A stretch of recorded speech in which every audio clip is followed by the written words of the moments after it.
Class ఇది. Already 3 classes from coordination chemistry, 4th class from hollow compounds and hydroxy compound, it is an organic part. So ఇది మనకి 5th class. So ఈ 5th class physical chemistry నుంచి chemical kinetics, catalysis. మరి catalysis నేను పెద్దగా mention చేయలేదు. So catalysis కూడా కొంత పార్ట్ మనకి చాలా తక్కువ ఉంటుంది. సో దాన్ని కూడా డిస్కస్ చేసే ప్రయత్నం చేద్దాం. సో ముందుగా కెమికల్ కైనెటిక్స్ లో మనకి ప్రధానంగా చూస్తే factors affecting rate of reaction. ఏంటేంటి ఫ్యాక్టర్స్ మనకి ఈ కెమికల్ కైనెటిక్స్ లో రేట్ ని ప్రభావితం చేస్తున్నాయి? అలాగే మాలిక్యులారిటీ మీద బిట్స్ వస్తాయి, ఆర్డర్ ఆఫ్ ది రియాక్షన్ మీద బిట్స్ వస్తాయి, అలాగే యూనిట్స్ కూడా అడుగుతూ ఉంటాడు. సో రేట్ ఆఫ్ రియాక్షన్స్ కి యూనిట్ ఏంటి, స్పెసిఫిక్ రేట్ ఆఫ్ రియాక్షన్ కి యూనిట్స్ ఏంటి, ఫస్ట్ ఆర్డర్ రియాక్షన్ కి రేట్ ఆఫ్ యూనిట్స్ ఏంటి, ఇక జీరో ఆర్డర్ రియాక్షన్ కి యూనిట్స్, ఇలాగ మనకు అడుగుతూ ఉంటాడు. సో దీని మీద మనం ఫోకస్ చేయాలి. అలాగే first, second, third order reaction equations మీద బిట్స్ వస్తాయి, అలాగే యూనిట్స్ మీద బిట్స్ వస్తాయి, హాఫ్ లైఫ్ టైమ్ మీద బిట్స్ వస్తాయి, ఇక గ్రాఫ్స్, ఇక ఎగ్జాంపుల్స్ మీద కూడా బిట్స్ వస్తాయి. ఇంకా లాస్ట్ విషయం చూస్తే ప్రధానంగా వచ్చే బిట్స్ ఇవి. ఇకపోతే టెంపరేచర్ ఎఫెక్ట్స్ మీద మనకి బిట్స్ వస్తాయి, అందులో activation energy, so graphs. Temperature effect అంటే అరిహీనియస్ ఈక్వేషన్ మీద మనకి బిట్స్ వస్తాయి. సో దీని మీద మనం ఫోకస్ చేస్తే ఈ యూనిట్స్ నుంచి మనం ఎక్కువ మార్క్స్ స్కోర్ చేసుకోవచ్చు. సో ఇంకా కెటాలసిస్ లో చూస్తే homogeneous, heterogeneous. So some of the catalysts మనకి కొన్ని ఇండస్ట్రియల్ ప్రాసెస్ లో వాడే క్యాటలిస్ట్ల గురించి కూడా మనకి అడగడం జరుగుతుంది. అవి కూడా మనం చూద్దాం. సో ఇవే మనకి ప్రధానంగా వచ్చే బిట్స్. సో ముందుగా మనం కాన్సెప్ట్ లోకి వెళ్తే, ముందుగా తెలుసు మనకి ఫిజికల్ కెమిస్ట్రీలో థెర్మోడైనమిక్స్ అని ఉంటుంది లెసన్, అలాగే కైనెటిక్స్. ఈ 2 లెసన్స్ చాలా చాలా ఇంపార్టెంట్. ఉష్ణగతిక శాస్త్రము, రసాయన గతిక శాస్త్రం ఇది. సో రెండిటికి మనం తేడా చూస్తే, ఈ ఉష్ణగతిక శాస్త్రము చర్య జరుగుతుందా లేదా అన్నది దాని గురించి చెప్తుంది. Whether reaction is feasible or not, అంటే చర్య జరుగుతుందా లేదా అవకాశాన్ని చెప్తుంది. చర్య జరిగే అవకాశం ఉందా లేదా అన్నది థెర్మోడైనమిక్స్ చెప్తుంది. కానీ కైనెటిక్స్ మాత్రము చర్య జరిగే విధానాన్ని, చర్య రేటును, అలాగే ఈ చర్య రేటుని ఏవేవి ప్రభావితం చేస్తున్నాయి, what are the main factors affecting the rate of reaction అన్న దాని గురించి ఈ కైనెటిక్స్ మనకు వివరిస్తుంది.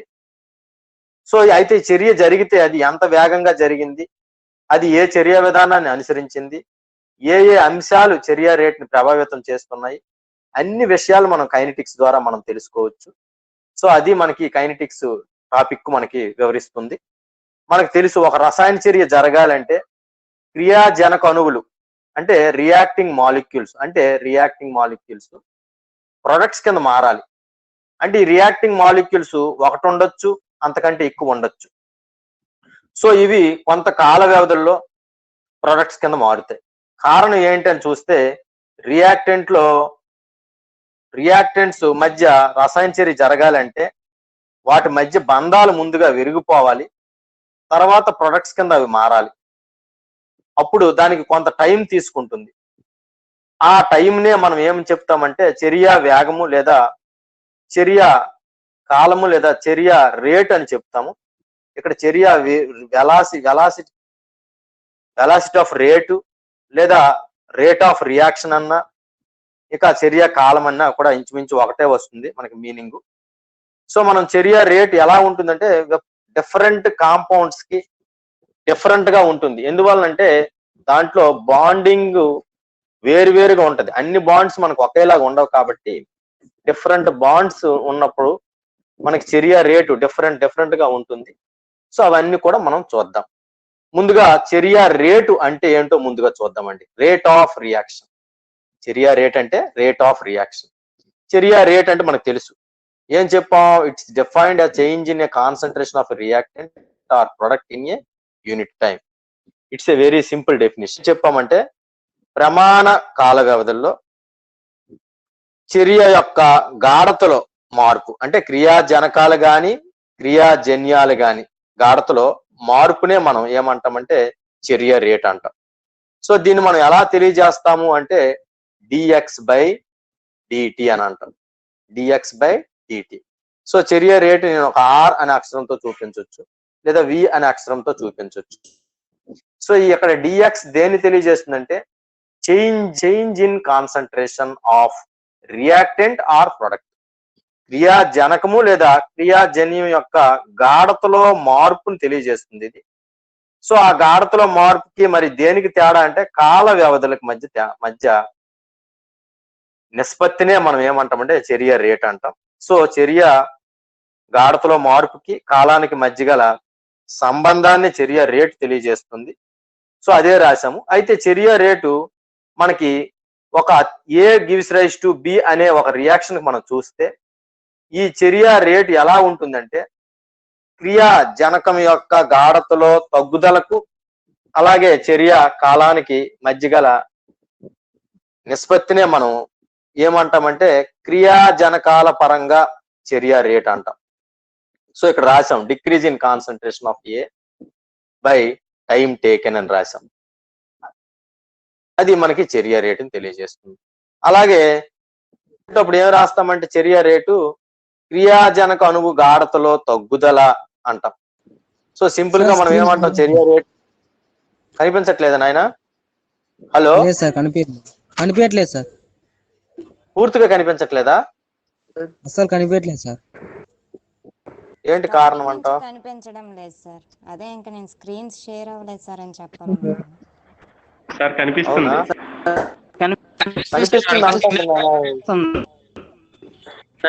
చూడండి బాబు, మీకు ఏవో ఇంటర్నెట్ కనెక్షన్ ఏమో వీక్ ఉందేమో.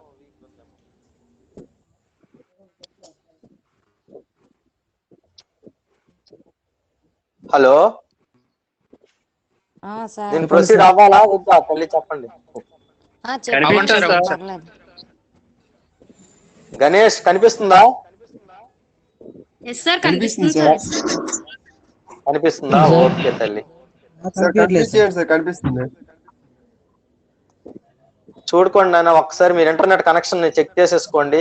కనిపించని వాళ్ళు కనిపిస్తుంది.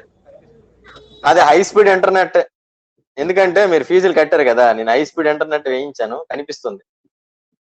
నా వరకు అయితే ప్రాబ్లం లేదు, మీ వరకే చూసేసుకోండి. లాస్ట్ క్లాస్ మరి అయ్యా లాస్ట్ క్లాస్ స్లైడ్స్ కనిపించలేదా? లాస్ట్ క్లాస్ లో కూడా కనిపించలేదు సార్. స్లైడ్స్ కరెక్ట్ గా మూవ్ కావడం లేదు సార్. చెప్పిన తర్వాత స్లైడ్స్ చేంజ్ అవుతున్నాయి.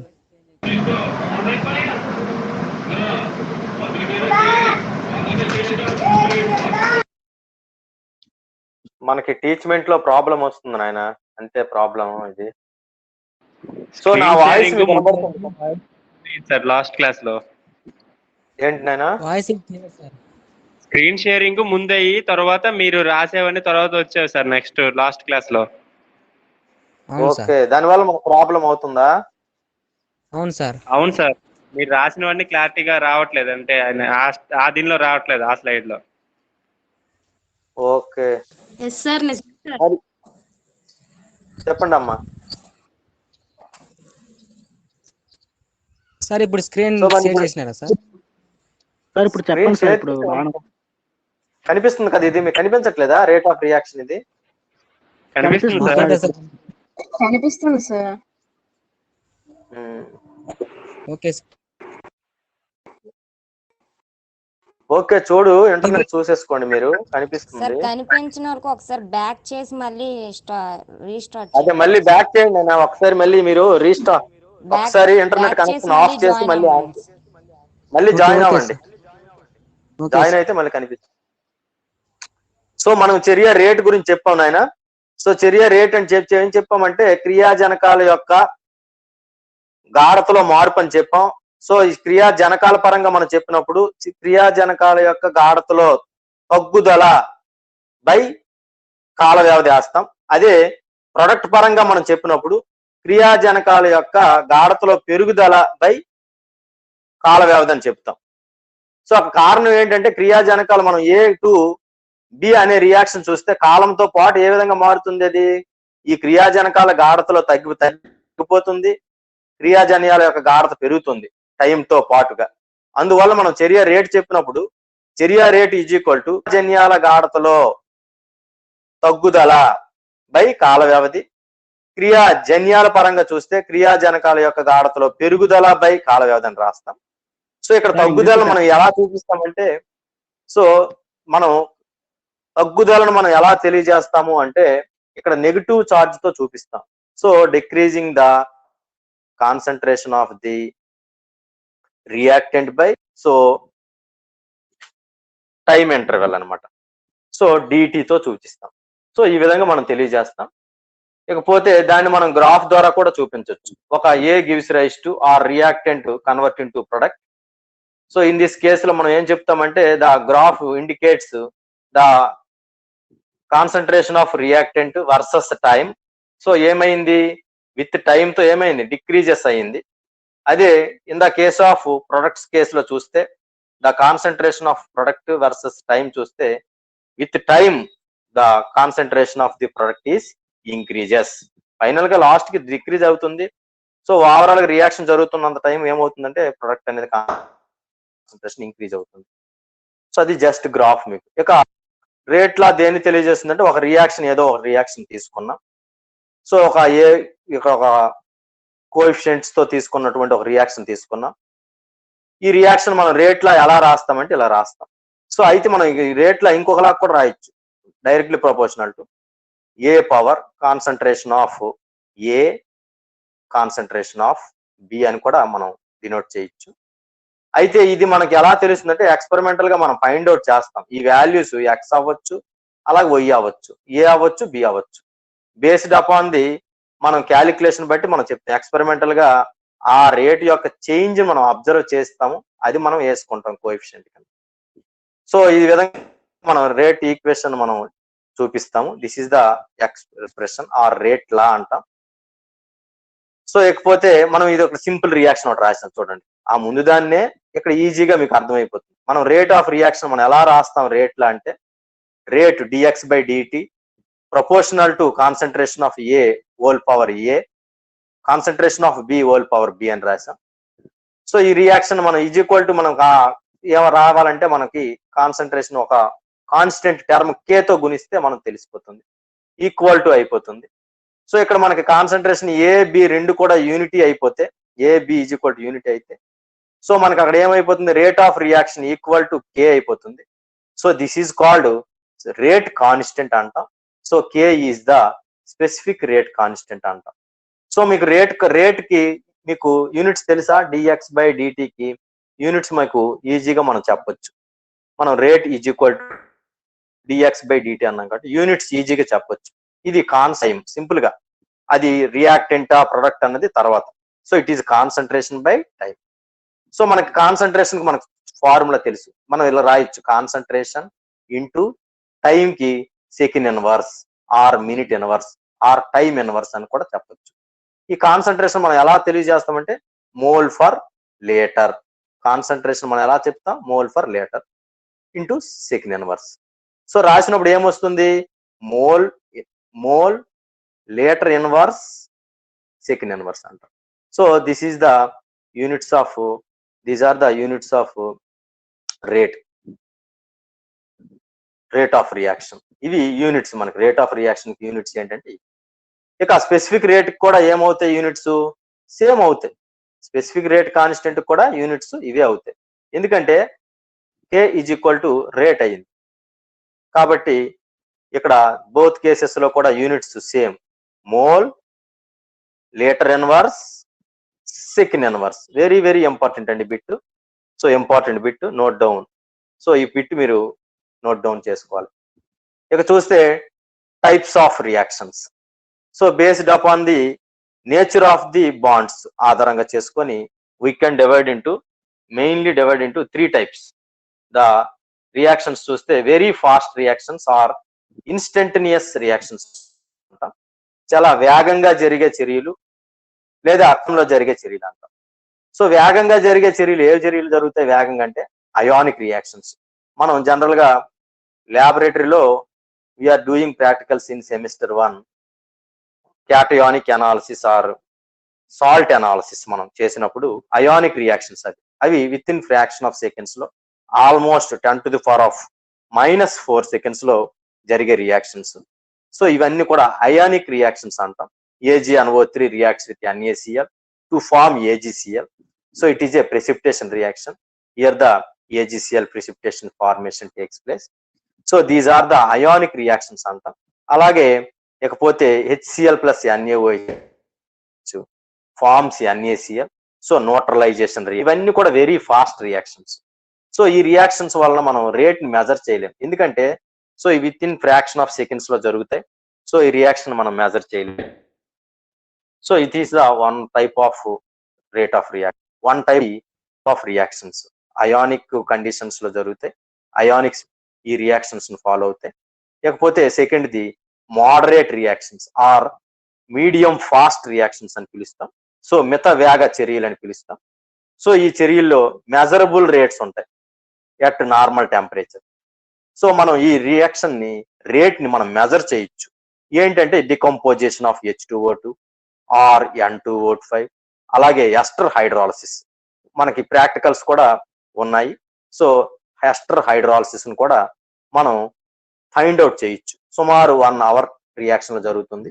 We can measure the rate of reaction. So these reactions are called as a moderate reactions or medium fast reactions అంటాం. సో డైజెషన్ ఆఫ్ ఫుడ్ కూడా మనం measure చేయొచ్చు కొన్ని. సో ఇవన్నీ కూడా మనకి మీడియం ఫాస్ట్ రియాక్షన్స్ అని మనం చెప్పుకుంటాం. లేకపోతే వెరీ ఫాస్ట్ రియాక్షన్స్ ఉంటాయి తర్వాత. సో థర్డ్ వన్ ఏంటంటే వెరీ స్లో రియాక్షన్స్. మనం వెరీ ఫాస్ట్ రియాక్షన్ చెప్పాం, medium fast are moderate reaction చెప్పాం. ఇక లాస్ట్ చూస్తే slow reactions, very slow reactions. ఇది చాలా నెమ్మదిగా జరుగుతాయి. సో ఈ రియాక్షన్స్ మనకు ఆల్రెడీ తెలుసు. జనరల్ గా these reactions takes very much time or take more time. So ఆ రియాక్షన్స్ మనం చూడొచ్చు. జనరల్ గా rusting of iron. So it is a very important.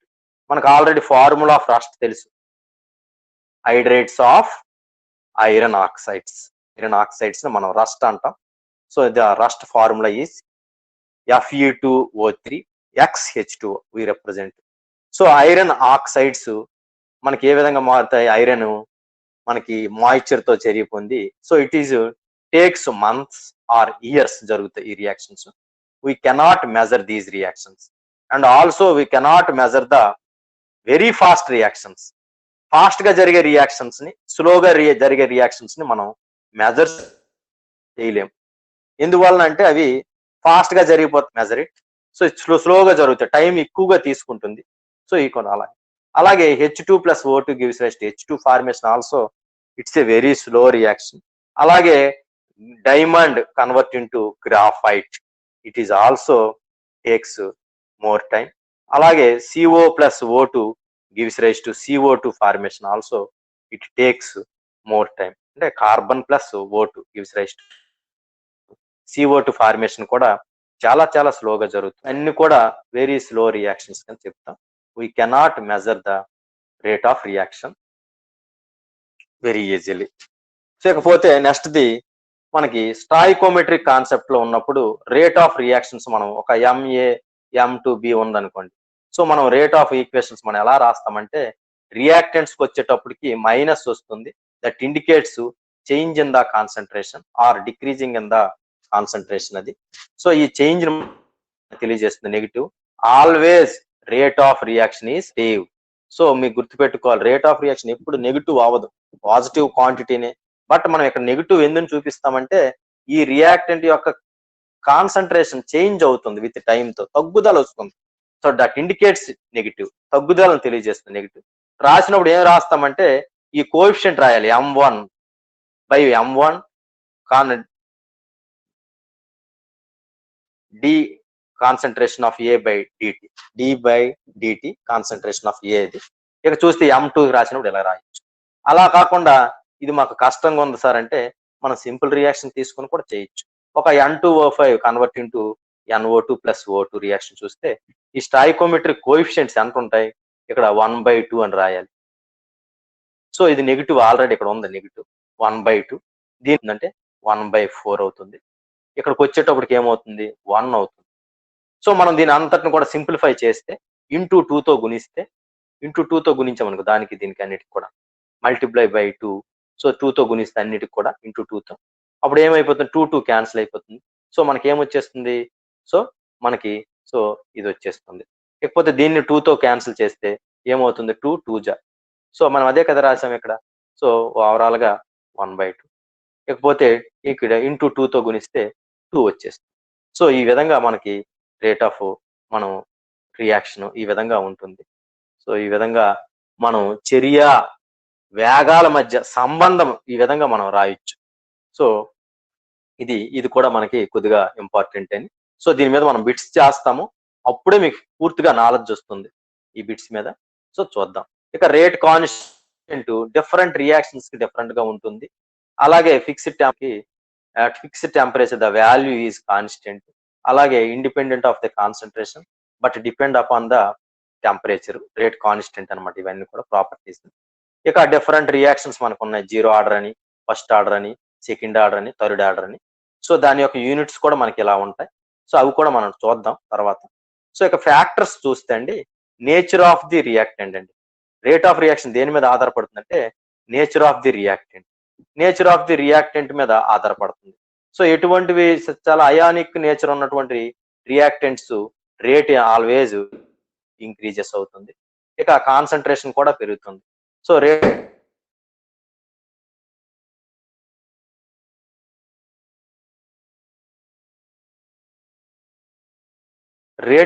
Rate concentration పెరిగితే రేటు కూడా పెరుగుతుందండి. కాన్సన్ట్రేషన్ పెరిగితే రేటు పెరుగుతుందండి.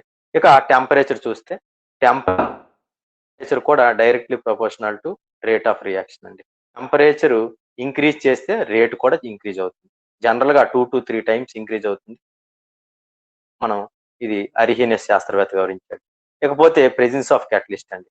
క్యాటలిస్ట్ కూడా always increases the rate of reaction. ఎలా ఇంక్రీజ్ చేస్తుందంటే యాక్టివేషన్ ఎనర్జీ అంట. సో ఎనర్జీని డిక్రీజ్ చేస్తుంది catalyst. So rate of reaction increase అవుతుంది. ఇకపోతే surface area increases, rate of reaction increase. So surface area పెరిగితే రేట్ ఆఫ్ రియాక్షన్ కూడా ఇంక్రీజ్ అవుతుంది. ఇక presence of light production. So మనకి లైట్ కొన్ని రియాక్షన్స్ డార్క్ లో జరుగుతాయి. సో కొన్ని రియాక్షన్స్ లైట్ సమక్షం జరుగుతాయి. Example photosynthesis reaction. So photosynthesis reaction లో మనకి కార్బోహైడ్రేట్ ఫార్మేషన్ జరుగుతుంది. CO2 + H2O in the presence of sunlight with haemoglobin with chlorophyll to form carbohydrate. So plus O2 వస్తుంది. So ఈ reaction లో మనకి క్లోరోఫిల్ అనేది ఫోటోసెన్సిటైజర్ కింద ఉపయోగిస్తాం. అది కాంతిని శోషించుకుంటుంది, రియాక్షన్ వేగాన్ని పెంచుతుంది. సో కొన్ని రియాక్షన్ లో వికిరణం, ప్రెజెన్స్ ఆఫ్ లైట్ అంటే వికిరణం యొక్క తీవ్రత పెరిగితే, సో దాని intensity of light increases, the rate of reaction increases. So some of the reactions కి, సో అన్ని రియాక్షన్ లైట్ సమక్షం జరగవు కదా. సో ఏవైతే లైట్ సమక్షం జరుగుతాయో ఇంటెన్సిటీ పెరిగితే కాన్సన్ట్రేషన్ పెరుగుతుంది. అంతెందుకండి, ఫోటోకెమిస్ట్రీలో ఫోటోసింథసిస్ ప్రాసెస్ లో మధ్యాహ్నం జరిగేటప్పుడు 12 o'clock జరిగినప్పుడు ఫోటోసింథసిస్ చర్య రేట్ ఎక్కువ ఉంటుంది. కాన్సన్ట్రేట్ ఎందుకు కారణం అంటే, సో లైట్ ఇంటెన్సిటీ ఎక్కువ ఉంటుంది. ఎప్పుడు మార్నింగ్ 6 o'clock తో పోల్చుకుంటే మధ్యాహ్నం 12 PM కి రేట్ ఆఫ్ రియాక్షన్ ఎక్కువ ఉంటుంది. కారణం ఏంటంటే intensity of light increases, rate of reaction increases. ఇకపోతే ఫ్యాక్టర్స్ ఎఫెక్టింగ్ ది అవే చూపించాం. So nature of the reactants చూసుకుంటే ఫిజికల్ స్టేట్ మీద ఆధారపడుతుందండి.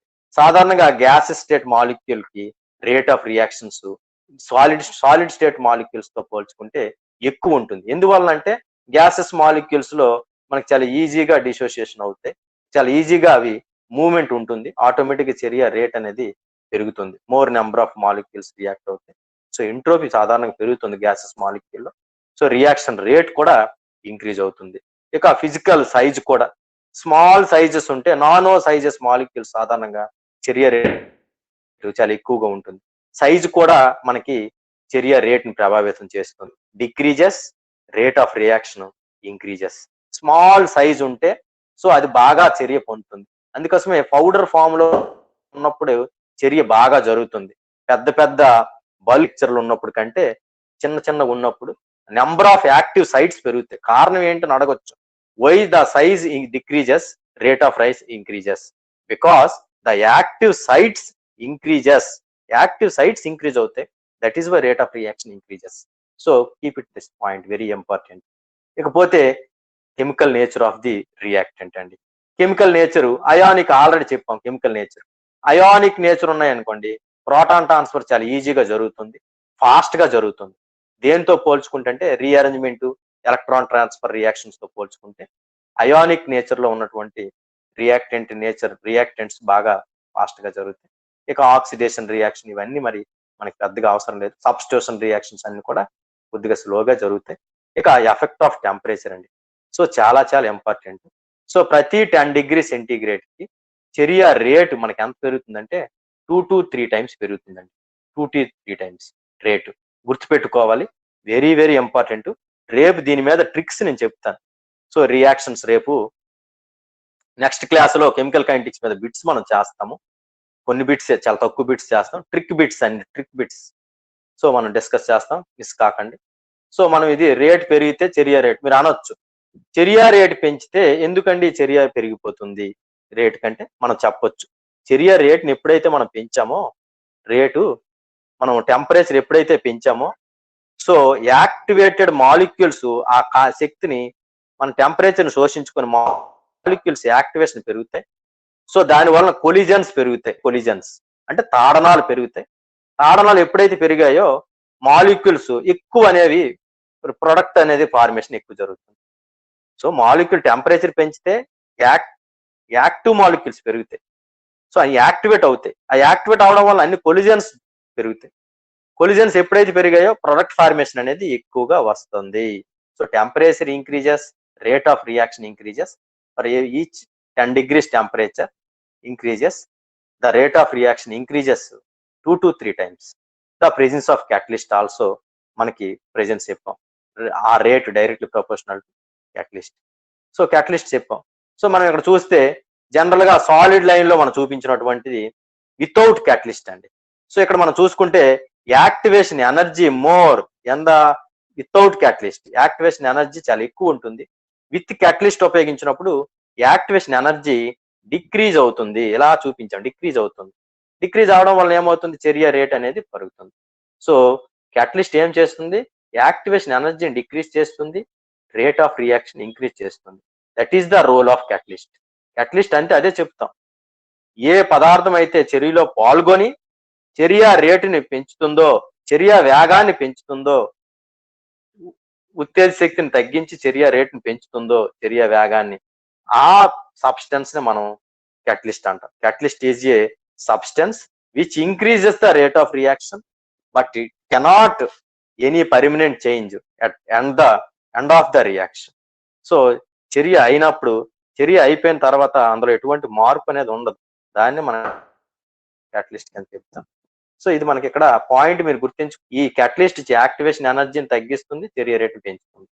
లేకపోతే సన్లైట్ ఆల్రెడీ చెప్పాం, చాలా రకాలు, ఫోటోసింథసిస్ అని, ఫోటోగ్రఫీ, బ్లూ ప్రింటింగ్, రకరకాల రియాక్షన్స్ అన్ని కూడా సన్లైట్ సమక్షంలో పెంచుతుంది.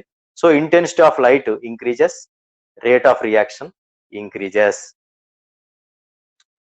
కాంతి తీవ్రత పెరిగితే పెరుగుతుంది. ఇక ఆర్డర్ ఆఫ్ ది, మీకు ఆర్డర్ కి మాలిక్యులర్ కి ఏంటి తేడా? ఆర్డర్ కి మాలిక్యులర్ కి అంటే, ఆర్డర్ మనకి, ఆర్డర్ మనం ఎలా చెప్తామంటే sum of the concentration terms of in a rate of reaction is called a order అండి. సో ఒక ఎగ్జాంపుల్ రాసాం, ఒక ఆర్ ఈజ్ ఈక్వల్ టు ఒక k into concentration of x, అలాగే b into concentration of y power ఉంది. So మనం ఈ reaction కి ఆర్డర్ కట్టాలి. ఈ రియాక్షన్ మనం ఏ రియాక్షన్ అన్నామంటే దీన్ని రేట్ ఈక్వేషన్ లేదా రేట్ లా అంటాం దీన్ని. ఈ రేట్ లాలో sum of the concentration terms ఇక్కడ మనం చేయాలి. కాన్సన్ట్రేషన్ టర్మ్స్ ఏమున్నాయి? X, y. సో అది మనకి ఆర్డర్ ఆఫ్ ది రియాక్షన్ అవుతుంది. సో దాన్ని మనం ఎంతో రిప్రజెంట్ చేస్తే x plus y is the order of the reaction అవుతుంది.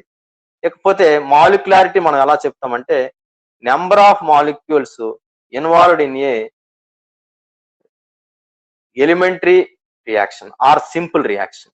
ఎన్ని మాలిక్యూల్స్ ఏకదశలో పాల్గొన్నాయో ఆ సంఖ్యనే మనం మాలిక్యులారిటీ అంటాం.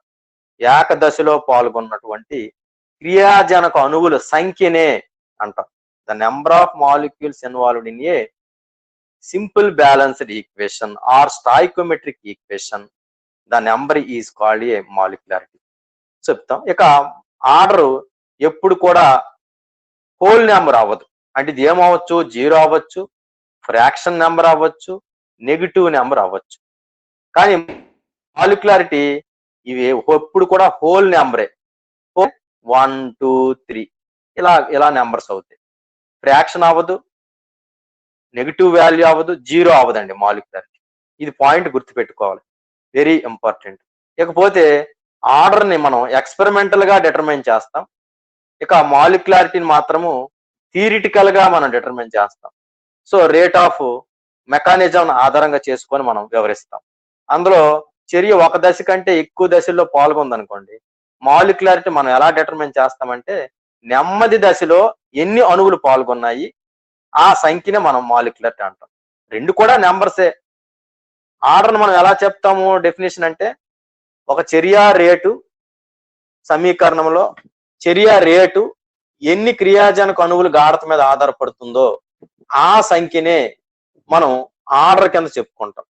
అంటే రేట్ సమీకరణంలో క్రియాజనక అణువులు గాఢత పదాల ఘాతాంకాల మొత్తాన్ని కూడా మనం చర్య క్రమాంకం కింద మనం చెప్పొచ్చు. లేదా ఎన్ని గాఢత అణువులు మార్పు సంభవిస్తుందో ఆ సంఖ్యను కూడా మనం ఆర్డర్ ఆఫ్ ది రియాక్షన్ చర్య క్రమాంకం అని చెప్పొచ్చు. అయితే ఈ చర్య క్రమాంకము డిఫరెంట్ రియాక్షన్స్ కి డిఫరెంట్ గా ఉంటుందండి. సో ఉదాహరణకి ఆర్డర్ 0 ఉందనుకోండి. సో మనకి ఎక్కువ ఇంపార్టెంట్ ఏంటంటే మాలిక్యులారిటీ కంటే ఆర్డర్ ఇంపార్టెంట్ అండి. ఇదే మనకి ఎక్స్పెరిమెంటల్ గా ఫైండ్ అవుట్ చేస్తాం. ఇదే మనకి ఇంపార్టెంట్. మీరు మాలిక్యులారిటీని విడిచిపెట్టండి. ఇక ఆర్డర్ చూసుకుంటే 0 ఉందనుకోండి. సో దాన్ని మనం 0 ఆర్డర్ రియాక్షన్స్ అంటాం. 1 ఉంటే దాన్ని మనం ఫస్ట్ ఆర్డర్ అంటాం, ప్రథమ క్రమాంకం. 2 ఉంటే ద్వితీయ క్రమాంక, 3 ఉంటే తృతీయ. ఇక ఆర్డర్ కానీ మాలిక్యులారిటీ మ్యాక్సిమం ఎంత ఉంటుందంటే 3 ఉంటుందండి ప్రధానంగా. అరుదండి 3 4 మరి ఉండదండి, 3 మ్యాక్స్. ఎందుకంటే ఒకేసారి 3 అంతకంటే ఎక్కువ మాలిక్యూల్స్ ఒక నిర్దిష్ట స్థాన వ్యవధుల్లో కొలిజన్స్ జరగలేవు. కాబట్టి మ్యాక్సిమం ఆర్డర్ కానీ మాలిక్యులారిటీ ఎంత ఉంటుందంటే 3 ఉంటుంది. ఇకపోతే మనం ఆర్డర్ ఆఫ్ రేట్ లాని ఎలా రాస్తామంటే 0 ఆర్డర్ రియాక్షన్ మన స్టేట్మెంట్ ఏం చెప్పొచ్చు అంటే రసాయన చర్య రేటు క్రియాజనకాల మీద ఆధారపడకపోతే సో అటువంటి దాన్ని మనం 0 ఆర్డర్ రియాక్షన్స్ అంటాం. చర్య రేటు క్రియాజనక అణువుల గాఢత మీద ఆధారపడకపోతే సో దాన్ని మనం ఆ ఆర్డర్ రియాక్షన్ మనం 0 ఆర్డర్ రియాక్షన్స్ అంటాం. అంటే dx directly proportional to A power reactant A power అనుకుంటే 0 అని అర్థం. 0 అంటే 1. అప్పుడు ఏమవుతుంది, డిఎక్స్ బై డిటి అంటే rate of reaction is equal to rate constant అయిపోతుంది 0 ఆర్డర్ రియాక్షన్ కి. సో మనం ఈక్వేషన్ ఇలా రాస్తాం. ఇక రేట్ లా చూస్తే మనం కడితే దీన్ని మొత్తం మనం సాల్వ్ చేస్తే K0 అంటే 0 ఆర్డర్ రేట్ కాన్స్టెంట్, అది x/t వస్తుంది.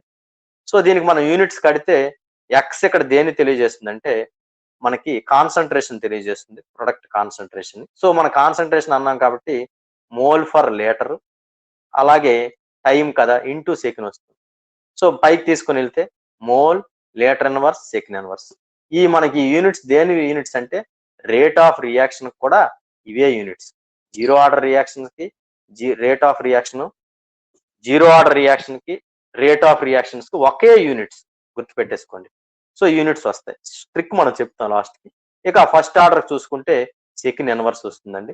సో ఈక్వేషన్ మనం కడితే మనకి ఈ విధంగా వస్తుంది. రేట్ కాన్స్టెంట్ కి equation K1 is equal to మనకి 2.303/t log A/A-x. ఈ ఏ ఏంటంటే ఇనీషియల్ కాన్సన్ట్రేషన్, ఏ మైనస్ అనేది టీ టైం వద్ద కాన్సన్ట్రేషన్, అది కాన్సన్ట్రేషన్ ఆఫ్ ఏ అనమాట. అది టీ కాలం వద్ద కాన్సన్ట్రేషన్ చేంజ్ అనమాట, A-x. ఇక చూస్తే దానికి సెకండ్ ఇన్వర్స్ వస్తాయి. మనం చక్కగా కట్టొచ్చు. ఇక్కడ ఇచ్చాం dx/dtకి ఇది కాన్సన్ట్రేషన్ టర్మే, ఇది కాన్సన్ట్రేషన్ టర్మే. A - x కూడా కాన్సన్ట్రేషన్. కొట్టేస్తే ఏం మిగిలింది? K = 1/t మిగిలింది. K = 1/dt అంటే టైం కదా. సో మనకి ఎంత వచ్చేసింది? Second inverse, time inverse, minute inverse, ఇలా మనం చెప్పొచ్చు యూనిట్స్. సింపుల్. ఇకపోతే నెక్స్ట్ది సెకండ్ ఆర్డర్ రియాక్షన్ అండి. So the rate of reaction depends on the two reactants మీద ఆధారపడుతుంది. టూ రియాక్టెంట్ దేని మీద ఆధారపడుతుంది? కాన్సన్ట్రేషన్ మీద ఆధారపడుతుంది. సో అటువంటి వాటిని మనం సెకండ్ ఆర్డర్ రియాక్షన్స్ అంటాం. ఆ రేట్ ఈక్వేషన్ మనం ఎలా రాస్తామంటే dx/dt K2 × A² లేదా A-x² అని కూడా రాయొచ్చు. సో మనకి రేట్ సమీకరణం కడితే దానికి మనం సాల్వ్ చేస్తే 1/t x/A × A-x వస్తుంది. సో దీనికి యూనిట్స్ చూస్తే మనకి litre, mole inverse, second inverse వస్తుంది. చూడండి దీనికి ఎగ్జాక్ట్ గా రివర్స్ వచ్చింది. జీరో ఆర్డర్ రియాక్షన్ కి ఎగ్జాక్ట్ గా లీటర్ మోల్ కి రివర్స్ వచ్చింది. సెకండ్ ఇన్వర్స్ కామన్ గా ఉంది, లీటర్ కి మోల్ అయింది, మోల్ కి లీటర్ అయింది. సో మీరు కన్ఫ్యూజ్ కాకూడదు. సో ఇది ఎలా వచ్చిందని చెప్తే, సో ఆల్రెడీ ఇది కాన్సన్ట్రేషన్ స్క్వేర్, డిఎక్స్ అనేది కూడా కాన్సన్ట్రేషన్ కాబట్టి ఇందులో 2 ఒకటి, ఇందులో డిఎక్స్ కొట్టాం. ఇంకేం మిగిలింది మనకి? K2 = ఏం మిగిలింది? 1/dt ఉంది. అలాగే ఇంకేముంది? A-x అంటే కాన్సన్ట్రేషన్. కాన్సన్ట్రేషన్ ఏంటి? మోల్ ఫర్ లీటర్, టైం కి సెకండ్. సో ఇది పైకి తిరగబడుతుంది, ఎల్ అవుతుంది. అప్పుడు litre, mole inverse, second inverse వచ్చేస్తుంది. కిందకు ఉంది కదా మోలు, సెకండ్. సో మైనస్లు వస్తాయి. లీటర్ పైకి తిరగబడితే పైకి వెళ్ళిపోతుంది, లీటర్, సెకండ్ ఇన్వర్స్. ఇక థర్డ్ ఆర్డర్ రియాక్షన్ కూడా మనకి ఈక్వేషన్ ఇది ఉంటుంది. ఇది పెద్దగా ఈక్వేషన్స్ ఇవ్వడం, యూనిట్స్ మాత్రము ఇక్కడ తప్పు పడ్డాయి. సో మనం కరెక్ట్ చేయాలి.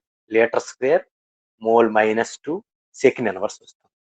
ఇకపోతే ఎంత ఆర్డర్ రియాక్షన్ చూస్తే ఈ విధంగా వస్తుందండి. ఈ విధంగా ఏంటి? Litre n-1, mole 1 - n, second inverse. దీన్ని బట్టి మనం దేనికైనా కట్టి వచ్చండి. సో ఎలా కట్టిసాం? సో మీరు అన్నారు ఇంత చెప్పాం కదా సార్, మనకి జీరో ఆర్డర్కి ఇవన్నిటికి ఒకే ఒక ఫార్ములా ఉంది. ఏంటి ఆ ఫార్ములా అంటే మనం చెప్పాం ఇప్పుడే యూనిట్స్కి. ఏం చెప్పాం? Litre, mole, second inverse. Common గా సెకండ్ ఇన్వర్స్ ఉండిపోతుంది. లీటర్ రాసినప్పుడు ఏం రాయాలంటే 1 - n. దీనికి రాసినప్పుడు ఏం వస్తుందంటే n-1. ఇక్కడ జీరో ఆర్డర్ అనుకోండి, n = నువ్వు జీరో పెట్టావనుకోండి, సో అప్పుడు యూనిట్స్ అవి అయిపోతుంది. n = 0 పెడితే ఏమొస్తుంది? Litre inverse. మోల్ కు 0 పెడితే మోల్ ఫర్ 1 ఉంటది, అంటే 1 ఉండ రాసిన 1. సెకండ్ ఇన్వర్స్ కామన్ గా ఉండిపోతుంది. అదే n = 1 పెట్టావనుకోండి, n - 1 పెడితే 1 - 1 0, లీటర్ 0 అయిపోతుంది. మోల్ 1 - 1 0, మోల్ కూడా 0 అయిపోతుంది. మోల్ అంటే మోల్ ఫర్ 0 అంటే 1 అని అర్థం. ఈ రెండు 1 అయిపోతాయి. సో ఫస్ట్ ఆర్డర్ రియాక్షన్ కి యూనిట్స్ మన సెకండ్ ఇన్వర్స్. అందుకనే first order reaction second inverse వచ్చాయి.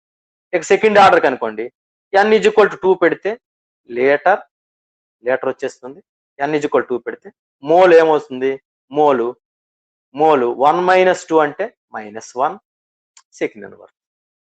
అదే సెకండ్ ఆర్డర్ కనుకోండి, థర్డ్ ఆర్డర్ తీసుకున్నాం అనుకోండి, థర్డ్ ఆర్డర్కి వచ్చినప్పుడు ఏమవుతుంది?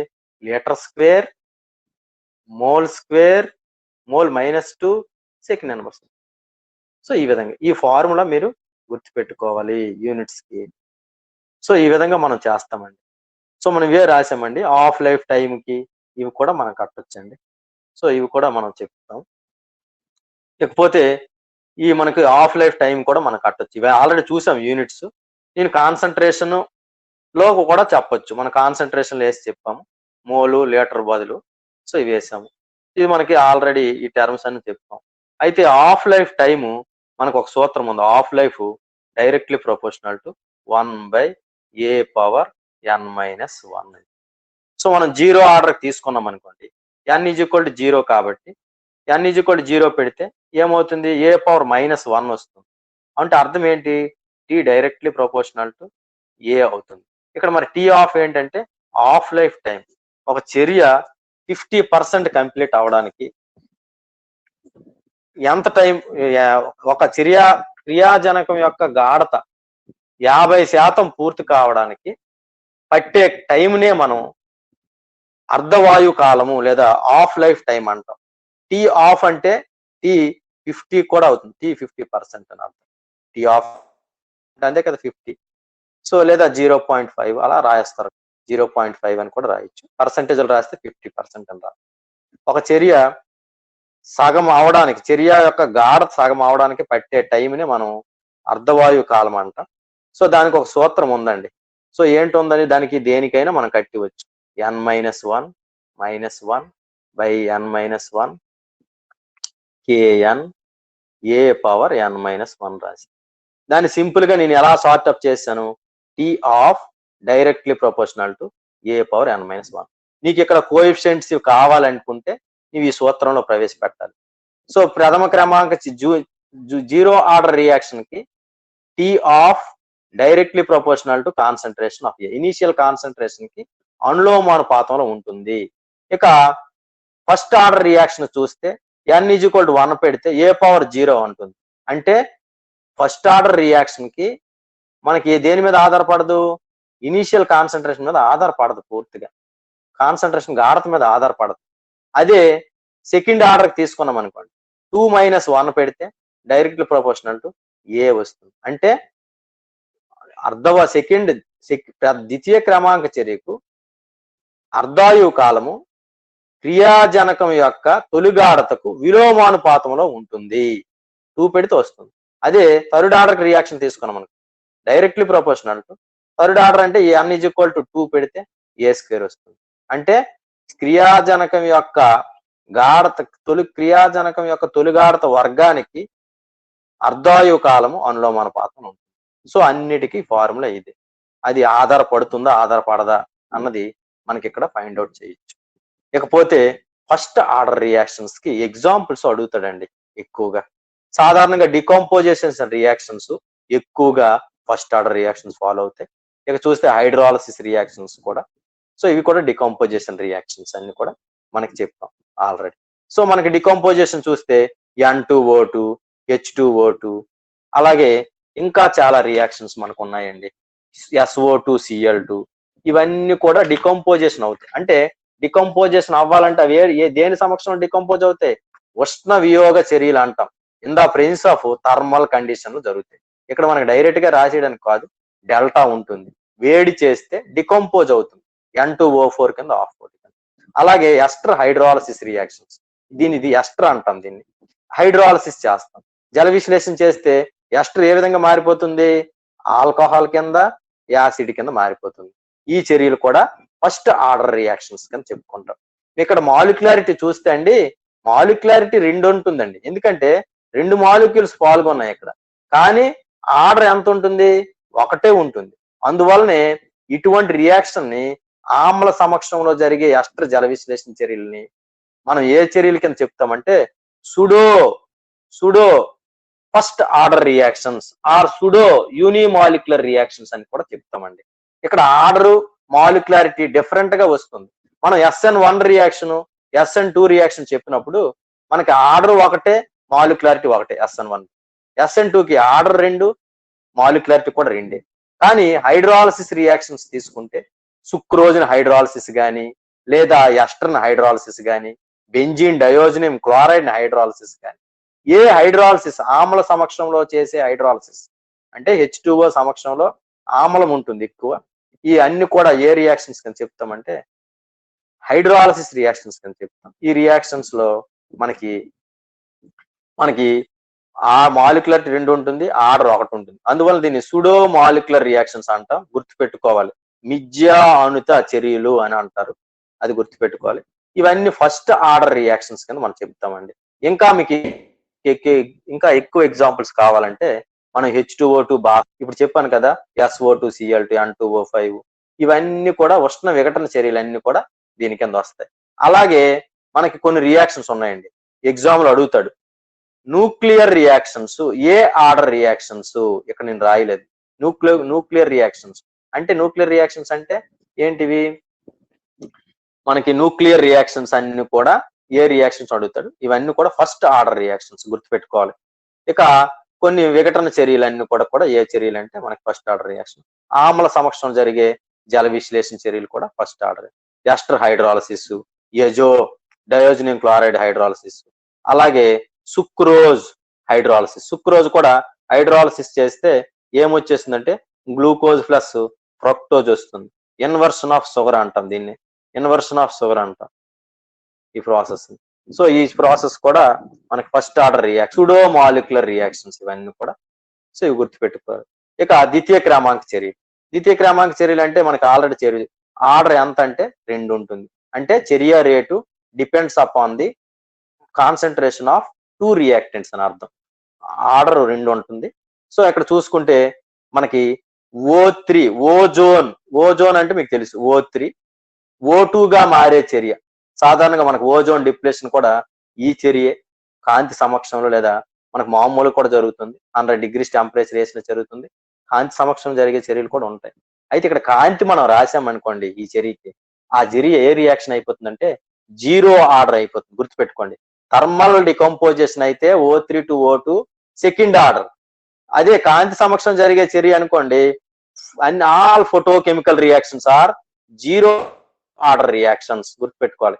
సో ఇకపోతే chlorine monoxide convert into Cl2O2. ఇక్కడ చూడండి 2 పాల్గొన్నాయి. సో ఆర్డర్ 2 అండి. దేనికి O3 to convert into O2 chlorine oxides. అలాగే నైట్రస్ ఆక్సైడ్ అంటాం. నైట్రస్ ఆక్సైడ్ అంటే N2O. ఇదే మనకి నవ్వు పుట్టించే వాయువు అంటాం. ఈ నైట్రస్ ఆక్సైడ్ కూడా N2 కన్వర్షన్ జరుగుతుంది, N2 కింద O2 కింద. ఇది కూడా సెకండ్ ఆర్డర్ రియాక్షన్ కి ఎగ్జాంపుల్ కింద చెప్పొచ్చు. ఇకపోతే ద్రావణ చర్యల్లో కూడా జరుగుతాయి. ఇప్పుడు మనం రాసిన రియాక్షన్స్ అన్ని కూడా ఏ ఫేజ్ లో జరిగాయి? గ్యాస్ ఫేజ్ లో జరిగిన రియాక్షన్స్. అలా కాకుండా సొల్యూషన్ ఫేజ్ లో కూడా జరిగే చర్యలు కూడా మనకు కొన్ని ఉన్నాయి second order reaction. Ester hydrolysis NaOH సమక్షం చేస్తాం. NaOH అంటే క్షార సమక్షంలో జరిగే ఎస్టర్ హైడ్రాలసిస్ రియాక్షన్. క్షార సమక్షంలో చేస్తే, అదే ఆమ్ల సమక్షంలో చేసామనుకోండి ఫస్ట్ ఆర్డర్ అయిపోతుంది. సో దాన్నే మనం సుడో మాలిక్యులర్ రియాక్షన్స్ అంటాం. అది క్షార సమక్షంలో చేస్తే ఆ రియాక్షన్స్ సెకండ్ ఆర్డర్ రియాక్షన్స్. దీన్నే మనం సపోనిఫికేషన్ రియాక్షన్స్ అంటాం. Very very important, saponification reactions అంటాం. సో ఇక్కడ ఎస్టర్ యాసిడ్ సాల్ట్ కింద, అలాగే ఆల్కహాల్ కింద మారిపోతుంది. ఇందాక యాసిడ్ సమక్షం చేస్తే ఫస్ట్ ఆర్డర్, క్షార సమక్షంలో చేస్తే సెకండ్ ఆర్డర్. అక్కడ మనం ఒక రియాక్టెంట్ ని చాలా ఎక్కువగా తీసుకుంటాం. హైడ్రాలసిస్ చేస్తాం కాబట్టి ఆమ్లము పర్సంటేజ్ తక్కువగా ఉంటుంది. సో అక్కడ నీటి పర్సంటేజ్ ఎక్కువ ఉంటుంది కాబట్టి సో మనకి అక్కడ దాని యొక్క గాఢత మీద ఆధారపడుతుంది చర్య రేటు. అందువల్ల అది ఫస్ట్ ఆర్డర్ అవుతుంది. ఇక్కడ గాఢత మీద చర్య rates depends upon the ester as well as base. రెండింటి మీద కూడా చర్య రేట్ ఆధారపడుతుంది కాబట్టి ఇవి ఎక్స్పెరిమెంటల్ గా they have to find out. ఇవి ఫైండ్ అవుట్ చేశారు, ఆమ్లమైనప్పుడు ఏంటి, క్షారమైనప్పుడు. అందువల్ల చర్య రేటు 2 వస్తుంది, దీనికి ఆర్డర్ 2 వస్తుంది. అలాగే ammonium cyanate to urea, ammonium cyanate to ammonium cyanate అంటాం. అమ్మోనియము CNOని సయనేట్ తో యూరియా కింద మారింది. ఈ రియాక్షన్ కూడా మనకి ద్వితీయ క్రమాంక చర్య. ఈ చర్య కూడా గుర్తుపెట్టుకోవాలి. దాన్నే మనం సింపుల్ గా సఫోనిఫికేషన్, ఓజోను, థర్మల్ డికంపోజిషన్ ఇవన్నీ కూడా సెకండ్ ఆర్డర్ రియాక్షన్ చేస్తాం. ఇక థర్డ్ ఆర్డర్ రియాక్షన్స్ అండి. థర్డ్ ఆర్డర్ రియాక్షన్ చూస్తే నైట్రిక్ ఆక్సైడ్ అంటాం. NO చూస్తే నైట్రిక్ ఆక్సైడ్. మీకు N2O5 thermal decomposition first order అండి. మనం ఇందాక చూసామండి N2O చూసింది, నైట్రిక్ అవి సెకండ్ ఆర్డర్ అండి. ఇక NO జరిపే చర్యలన్నీ కూడా థర్డ్ ఆర్డర్ అండి. గుర్తుపెట్టుకోవాలి, వెరీ వెరీ ఇంపార్టెంట్ ఈ పాయింట్స్ ఇవి. సో NOని Cl2 తో చర్య పొందిస్తే 2NO 2Cl2 తో చేస్తే మనకు 2NOCl వచ్చాయి. టోటల్ మాలిక్యులారిటీ చూసుకుంటే 3 వస్తుంది. అలాగే ఆర్డర్ చూసుకున్న దీనికి 3 వస్తుందండి రియాక్షన్స్ కి. అలాగే బ్రోమినేషన్, అలాగే O2 తో చర్య పొందించిన చర్య, NO రియాక్షన్స్ అన్ని కూడా మీకు థర్డ్ ఆర్డరే. గుర్తుపెట్టుకోవాలి, చాలా చాలా ఇంపార్టెంట్. నైట్రోజన్ మోనాక్సైడ్ జరిపే చర్య థర్డ్ ఆర్డర్. అలా కాకుండా కొన్ని రెడాక్స్ రియాక్షన్స్ కూడా మనకి థర్డ్ ఆర్డర్ రియాక్షన్స్ ఉన్నాయండి. ఐరన్ క్లోరైడ్ ని టిన్ క్లోరైడ్ తో చర్య పొందిస్తే అంటే Fe3+ కన్వర్ట్ ఇంటూ Fe2+. దీన్ని మనం రెడాక్స్ రియాక్షన్స్ అంటాం. అంటే రిడాక్షన్ ప్లస్ ఆక్సిడేషన్ 2 కూడా మనకి ఇందులో జరుగుతాయి. సో ఇక్కడ మనకి ఇది రిడక్షన్ అయ్యింది, ఇది ఒకటి ఆక్సిడేషన్ అయ్యింది. చూడండి, టిన్ 2+2 టిన్ 4+ అయింది, ఆక్సిడేషన్ జరిగింది. Fe2+2 Fe3+2 Fe2+ అయింది. సో ఇది అయింది. ఇక్కడ కూడా ఇది కూడా ఒక రిడాక్స్ రియాక్షన్స్. ఇవన్నీ కూడా మనకి ఏంటంటే థర్డ్ ఆర్డర్ రియాక్షన్స్ అని చెప్తాం. ఇక్కడ 2 FeCl3 వేస్తాం. 3 ఉన్నాయి కదా టోటల్, మాలిక్యులారిటీ 3, అలాగే ఆర్డర్ కూడా 3 వస్తుంది. ఇక శూన్య క్రమాంక చర్యలు అంటే, శూన్య క్రమాంక చర్యలు అంటే ఇప్పుడే చెప్పాను. ఆర్డర్ ఎంత ఉంటుంది శూన్య క్రమాంక చర్యల కంటే? 0 ఆర్డర్ అంటాం. కారణం ఏంటంటే rate does not depend upon the concentration of the reactant. Depend అవ్వదు కాన్సన్ట్రేషన్ ఆఫ్ ది రియాక్టెంట్, కానీ ఆఫ్ లైఫ్ టైం మాత్రము directly proportional to initial concentration of the reactant. Initial concentration మీద ఆధారపడదు ఆఫ్ లైఫ్ టైం, కానీ reaction rate మాత్రము depend అవ్వదు పూర్తిగా concentration of the reactant మీద ఆధారపడదు. 0 అంటే మనకి 1 అని అర్థం, A⁴. ఇక శూన్య క్రమాంక చర్యలకు ఉదాహరణ అన్ని కూడా కాంతి రసాయన చర్యలు. సో ఫోటో కెమికల్ రియాక్షన్స్ అన్ని కూడా, ఫోటోలైటిక్ రియాక్షన్స్ అన్ని కూడా 0 ఆర్డర్ రియాక్షన్స్. ఇక ఇంకో ఏ చర్యలు అంటే హెట్రోజీనియస్ రియాక్షన్స్ అంటాం. హెట్రోజీనియస్ రియాక్షన్స్ అంటే మనకి ఇవి విజాతి ఉత్ప్రేరణ చర్యలు అంటాం. ఎగ్జాంపుల్ ఒక ఏదైనా మనం విజాతి ఉత్ప్రేరణ చర్యలు రాయొచ్చు. ఒక గోల్డ్ సమక్షంలోను లేదా ప్లాటినం సమక్షంలోను ఈ గ్యాస్ మాలిక్యూల్స్ ఏదో ఒక H2+I2 gives rise to HI వచ్చింది చర్య. ఇవి చూస్తే గ్యాస్ ఫేజ్ లో ఉంటాయి H2I2 HI, కానీ వాడే క్యాటలిస్ట్ మాత్రము సాలిడ్ ఫేజ్ లో ఉంది.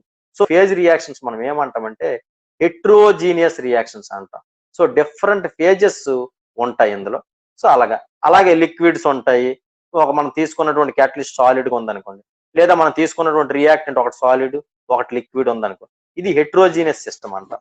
హోమోజీనియస్ అంటే అన్ని కూడా అయితే లిక్విడ్స్ అవుతాయి లేకపోతే గ్యాసెస్ అవుతాయి, వాటన్నిటిని కూడా మనం హోమోజీనియస్ అంటాం. కలిసిపోవాలి ఒకదాంతో ఒకటి, ఇక్కడ కలవు. సో హెట్రోజీనియస్ అంటాం. ఇవన్నీ కూడా మనం చెప్పొచ్చండి, సింపుల్ గుర్తు పెట్టుకోవాలి. ఇక చూస్తే రేట్ ఆఫ్ రియాక్షన్ మనం చెప్పాం, డిఫరెంట్ రియాక్షన్స్ మనం చెప్పాం. రేటు డైరెక్ట్లీ ప్రపోర్షనల్ టు, మనం ఇలా చూసినప్పుడు ఏ రాసామని ఇలా రాసాం. అలాగే directly proportional to concentration of A⁴, అలాగే A², అలాగే A³ చూస్తే మనము డిఫరెంట్ రియాక్షన్స్. ఇది 0 ఆర్డర్ రియాక్షన్, ఎందుకంటే rate does not depend upon the concentration of reactant. ఇక్కడ చూస్తే ఒకటి ఉంది, మనం అదే కదా సమ్ ఆఫ్ ది టర్మ్స్, అదే కదా ఆర్డర్ అని చెప్పాం.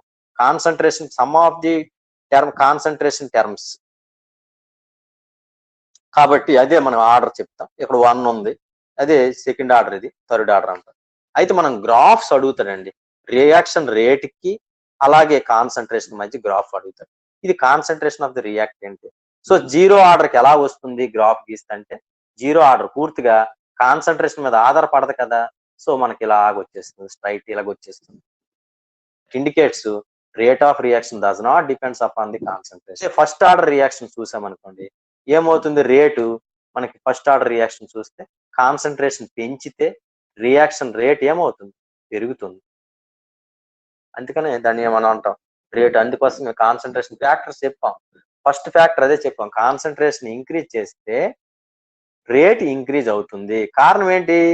నెంబర్ ఆఫ్ మాలిక్యూల్స్, కాన్సన్ట్రేషన్ పెంచాం, నెంబర్ ఆఫ్ మాలిక్యూల్స్ ఇంక్రీజ్ అవుతాయి, ఆటోమేటిక్ నెంబర్ ఆఫ్ కొలిజన్స్ పెరుగుతాయి, సో యాక్టివ్ మాలిక్యూల్స్ పెరుగుతాయి, సో ఎక్కువ రియాక్షన్ జరిగే అవకాశం ఉంటుంది. సో ఇది మనకి ఈ విధంగా వస్తుంది. మిగతావన్నిటికి కూడా ఒకేలాగా వస్తాయి. ఇక్కడ మీరు కాన్సన్ట్రేషన్ చేయవలసింది దీని మీదే, దేని మీద? 0 ఆర్డర్ రియాక్షన్ మీద. So rate of reaction does not depend upon the concentration of the reactant. ఇకపోతే అన్నిటి కూడా పెరుగుతాయండి. ఇకపోతే ఇంటిగ్రేటెడ్ రేట్ ఈక్వేషన్స్ రాసాం. ఇంటిగ్రేటెడ్ రేట్ ఈక్వేషన్స్ రాసినప్పుడు 0 ఆర్డర్ రియాక్షన్ చూస్తే మనకి సాధారణంగా 0 ఆర్డర్ రియాక్షన్స్ కి కాన్సన్ట్రేషన్ ఎలా ఉంటుంది? మనకి సాధారణంగా ఇంటిగ్రేటెడ్ రేట్ ఆఫ్ రియాక్షన్స్ కి డిక్రీజ్ అయిపోతుంది. ఎలా డిక్రీజ్ అవుతుంది? మనం చెప్పాం, కాలంతో పాటు క్రియాజనకాల యొక్క గాఢత ఏమవుతుంది? మనం చెప్పాం, ప్రొడక్ట్ స్టార్టింగ్ లో చెప్పాం, క్రియాజనకాల యొక్క గాఢత కాలంతో పాటు తగ్గుదల వస్తుంది. అంటే -dA/dt అని రాసి కాలంతో పాటు. అలాగే చూసినప్పుడు 0 ఆర్డర్ రియాక్షన్ కి కాలంతో పాటు తగ్గిపోతుంది. అదే ఫస్ట్ ఆర్డర్ రియాక్షన్ చూస్తే మనకు కూడా తగ్గిపోతుంది. ఇక చూస్తే సెకండ్ ఆర్డర్ చూసుకుంటే ఇక్కడ మనం కాన్సన్ట్రేషన్ ఏ అయితే మనం అదే టీకి రాస్తే సెకండ్ ఆర్డర్ అన్నిటి కూడా డిక్రీజెస్ వస్తాయండి. ఇంక మన అదే కదా రియాక్టెంట్స్ కి డిక్రీజ్ వస్తాయి. అదే ప్రొడక్ట్స్ కి తీసుకున్నాం అనుకోండి, ప్రొడక్ట్స్ కి అన్నిటికి కూడా ఇంక్రీజెస్ వస్తాయి. అన్నిటికి ప్రొడక్ట్స్ అన్నిటికి తీసుకుంటే టైం అన్నిటికి ఇంక్రీజ్ వస్తాయి రాసింది. ఇక్కడ 1/a అవడం వలన ఏమైందంటే గ్రాఫ్ పెరిగింది. అదే ఏ తీసుకుంటే నీకు గ్రాఫ్ డిక్రీజెస్ వస్తుంది. అదే 1/a ఉంటే పెరుగుతుంది. సో ఇది మనకి చాలా ఈజీదే, గుర్తుపెట్టుకోవాలి. సో నోట్ డౌన్ చేసుకోవాలి.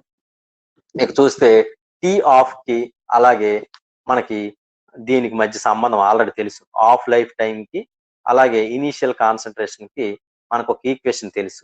సో ఇది మనకి వెరీ ఇంపార్టెంట్ ఈక్వేషన్. మనం ఆల్రెడీ చెప్పాం జీరో ఆర్డర్ రియాక్షన్స్ కి మనం ఏం చెప్పాం, జీరో పెడితే 1/a⁻−1 అంటే పైకి పట్టుకొని వెళ్ళిపోతే ఏ అవుతుంది, a⁻1 అవుతుంది. a⁻1 అన్నా ఏ అన్నా ఒకటే. సో మనకు అక్కడ directly proportional to half life time. So అందువలన t half directly proportional to initial concentration a. ఇది ఏ, ఇది ఆఫ్ లైఫ్ టైం కి ఏ. గ్రాఫ్ కడితే ఏమొచ్చింది, సో అది పెరిగితే డైరెక్ట్ ప్రపోర్షనల్ టీ ఆఫ్ ఇది పెరిగితే ఇది కూడా పెరుగుతుంది. ఎందుకంటే డైరెక్ట్లీ ప్రపోర్షనల్, ఇది పెంచితే ఇది పెరుగుతుంది. సో అందువలన గ్రాఫ్ ఎలా వస్తుందంటే పెరుగుతుంది. సో ఇనీషియల్ కాన్సెప్ట్ పెరుగుతుంది. అదే ఫస్ట్ ఆర్డర్ రియాక్షన్కి వచ్చామనుకోండి, ఫస్ట్ ఆర్డర్ రియాక్షన్ లో మనం ఏ =1 పెట్టామనుకోండి, 1 - 1 0, a⁻0 1 వస్తుంది. అంటే ఇక్కడ ఏంటి, ఇనీషియల్ కాన్సన్ట్రేషన్ మీద ఆధారపడి ఉంది. అంటే a⁻0 వచ్చింది అంటే a⁻0 = 1. కాబట్టి సో ఇక్కడ డిపెండ్ అపాన్ అవ్వడం లేదు. Half life time does not depend upon the initial concentration of the reactant. So that indicates ఇలాగొస్తుంది. సేమ్ ఇందాక మనం ఇదే గ్రాఫ్ ఇలాగే వస్తుంది. దేనికి, మనం కాన్సన్ట్రేషన్ ఏకి అదే రేట్ కి గ్రాఫ్ గీసినప్పుడు జీరో ఆర్డర్కి ఎలాగొస్తుంది. అదే టీ ఆఫ్ కి వచ్చినప్పటికి ఫస్ట్ ఆర్డర్కి ఎలాగొస్తుంది గుర్తుపెట్టుకోవాలి. బాగా అబ్జర్వ్ చేయాలి. ఇకపోతే సెకండ్ ఆర్డర్ రియాక్షన్ చూస్తే మనం 1/2 పెట్టామనుకో, n = 2 పెడితే ఏమవుతుంది, 2 - 1 వస్తుంది.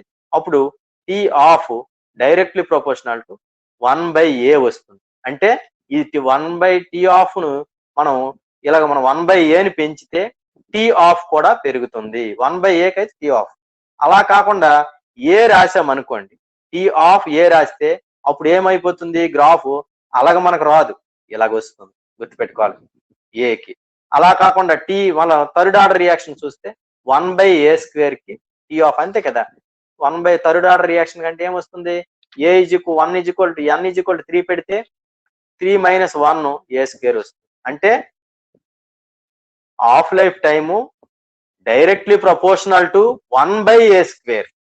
1/a² అంటే ఈ టీ ఆఫ్ పెరిగిందంటే 1/a² వాల్యూ కూడా పెరుగుతుంది. అంటే 1/a² వాల్యూ పెరిగితే టీ ఆఫ్ వాల్యూ కూడా పెరుగుతుంది.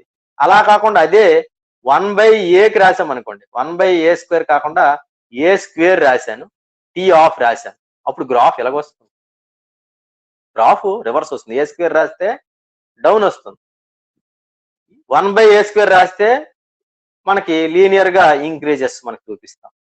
ఇకపోతే నెక్స్ట్ ది యాక్టివేషన్ ఎనర్జీ అండి, చాలా చాలా ఇంపార్టెంట్ అండి. దీని మీద బిట్స్ వస్తాయి. యాక్టివేషన్ ఎనర్జీ మన కాన్సెప్ట్ చెప్పేటప్పుడు మాలిక్యూల్ కి మనకి 3 టైప్స్, మనకు మాలిక్యూల్లో మనకి ఆల్రెడీ మాలిక్యూల్ ఉండే ఎనర్జీని మనం ఎనర్జీ ఆఫ్ రియాక్టెంట్స్ అంటాం. క్రియాజనక అణువుల యొక్క సగటు శక్తి. అలాగే ఇంకో ఎనర్జీ ఉంటుంది. ఏంటి ఉంటుంది, మాలిక్యూల్స్ కొలిజన్స్ జరిగిన తర్వాత మాలిక్యూల్ కొంత ఎనర్జీని గ్రహిస్తుంది. సో దాని మొత్తం మనం ఏమంటామంటే, దాన్ని మనం రియాక్షన్ ప్రొడక్ట్ కింద మారడానికి అవసరమైనటువంటి శక్తి అనమాట. ఇది అంటాం. అంటే కొలిజన్స్ జరిగిన తర్వాత ఏ కొలిజన్స్ అయితే రసాయన చర్యకి దారి తీస్తాయో ఆ మాలిక్యూల్స్ ఉండేటటువంటి ఎనర్జీని థ్రెషోల్డ్ ఎనర్జీ లేదా మనం ఈ క్రియాజనక అణువుల యొక్క ఆరంభ శక్తి అంటాం తెలుగులో అయితే. థ్రెషోల్డ్ ఎనర్జీని ఆరంభ శక్తి అంటాం. ఇకపోతే మనం ఈ థ్రెషోల్డ్ ఎనర్జీ మైనస్ క్రియాజనక అణువుల యొక్క క్రియాజనకుల యొక్క సగటు శక్తి, అంటే క్రియాజనక అణువులకు ఉన్న శక్తి ఈ శక్తి అనమాట. ఇది ER అనేది క్రియాజనక అణువుల యొక్క శక్తి, ఇది ET అంటాం. ఆ రెండిటి యొక్క భేదాన్ని మనం చేస్తే ఏమొచ్చేస్తుందంటే యాక్టివేషన్ ఎనర్జీ వస్తుంది. సో ఈ యాక్టివేషన్ ఎనర్జీ ఎక్కువ ఉందనుకోండి, చర్య రేట్ అనేది చాలా చాలా తక్కువ ఉంటుంది. అలాగే మనం ఇక్కడ చూపించాం ఒక రియాక్షన్. మనం ఒక చర్య ఉష్ణ గ్రాహక చర్య, ఉష్ణ మోచిక చర్య అనేది కూడా మనం చాలా ఈజీగా చెప్పొచ్చు. ఎలా చెప్పొచ్చు అంటే, ఒక చర్య ఇలా రాశాను. ప్రొడక్ట్ యొక్క ఎనర్జీ చాలా తక్కువ ఉంది, రియాక్టెంట్ యొక్క ఎనర్జీ ఎక్కువ ఉంది. ప్రొడక్ట్ మైనస్ రియాక్టెంట్స్ చేస్తాం. దట్ ఇండికేట్స్ ఏంటంటే delta H energy of product by EP minus ER వేస్తాం. సో ఎనర్జీ ప్రొడక్ట్స్ ఏముంది, తక్కువ ఉంది. అంటే తక్కువ ఉంది కాబట్టి ఎనర్జీ రియాక్టెంట్స్ ఎక్కువ ఉంది కాబట్టి నెగిటివ్ వస్తుంది. Delta H equal to negative వస్తే ఆ రియాక్షన్ మనం ఎగ్జోథెర్మిక్ రియాక్షన్ అంటాం.